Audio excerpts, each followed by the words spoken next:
BA second year foundation course Sanskrit भाषा की अभिव्यक्ति एवं लेखन क्षमता, इस पर आधारित जो ये है श्लोक है, इनका हिंदी अनुवाद, हिंदी अर्थ, संदर्भ, प्रसंग कैसे लिखा जाता है आपको ये बताया जा रहा है। और ये बहुत ही इम्पोर्टेंट श्लोक मैं पढ़ा रहा हूँ आपको, आप इनका ध्यानपूर्वक अध्ययन करेंगे और ये निश्चित तौर पे आएंगे। उत्तिष्ठे जाग्रत प्राप्य वरान बोधते क्षुरस्य धारा निशिता दुर्तया दुर्गे पथस्थ कव्यो वदंती। देखिए इसमें जो है उत्तिष्ठते जागृत प्राप्य वरान बोधते, बोधते मतलब ज्ञान।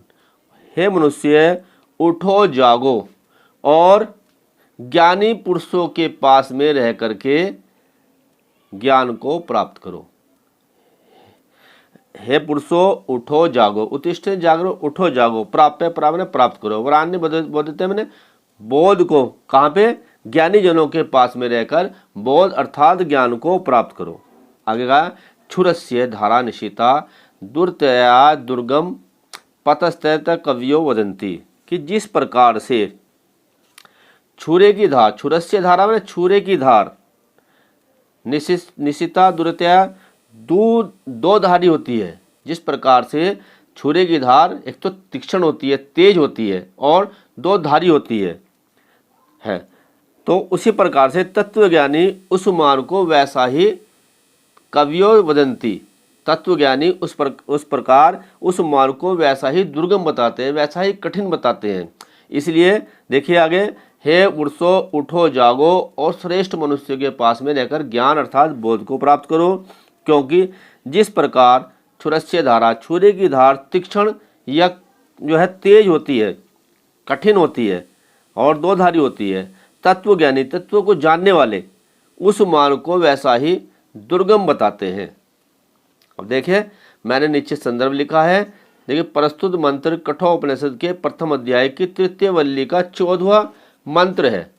प्रसंग इसमें ऐसे लिखे गए, प्रस्तुत मंत्र में ज्ञानी जनों के सानिध्य में उनके पास में रहकर के निकटता द्वारा ज्ञान प्राप्ति करने की प्रेरणा दी गई है।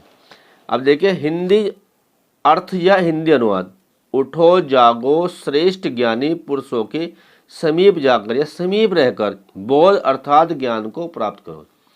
जिस प्रकार छुरे की धार तीक्ष्ण तेज होती है और दुस्तर होती है, बहुत ही दो धारी होती है, तत्वज्ञानी उस मार्ग को वैसा ही दुर्गम और कठिन बताते हैं।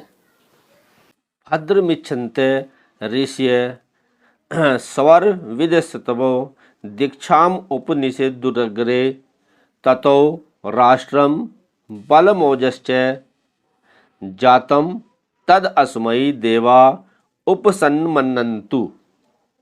देखिए छात्रों, यह अथर्ववेद जो है उसके 19वें कांड के 41वें सूत्र का प्रथम मंत्र है।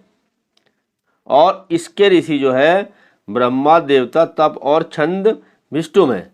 तो तब से जो है बताया भद्रमिच्छन्ते ऋषय स्वर विदस्त तपो दीक्षाम्पो निषेध दुरग्रे, अर्थात सृष्टि के आरंभ में ऋषियों ने मंगल कामना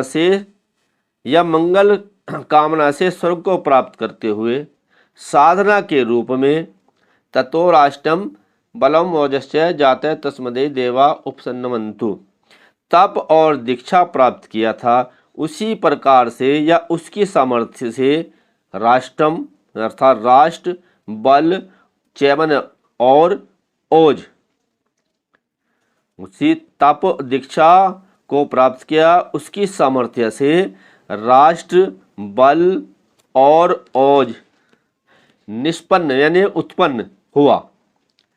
उस प्रकार उस राष्ट्र, बल और ओज को देवता इस व्यक्ति में संयोजित करने की प्रार्थना करते हैं। देखिए दोबारा देखिए, सृष्टि के आरंभ में ऋषियों ने मंगल कामना से स्वर्ग को प्राप्त करते हुए उसके साधन के रूप में तप और दीक्षा को प्राप्त किया था। उसकी सामर्थ्य से राष्ट्र, बल और ओज निष्पन्न हुआ या उत्पन्न हुआ। उस तद माने उस राष्ट्र बल और ओज को देवता इस व्यक्ति में संयोजित करे। ये तो इसका अर्थ हो गया।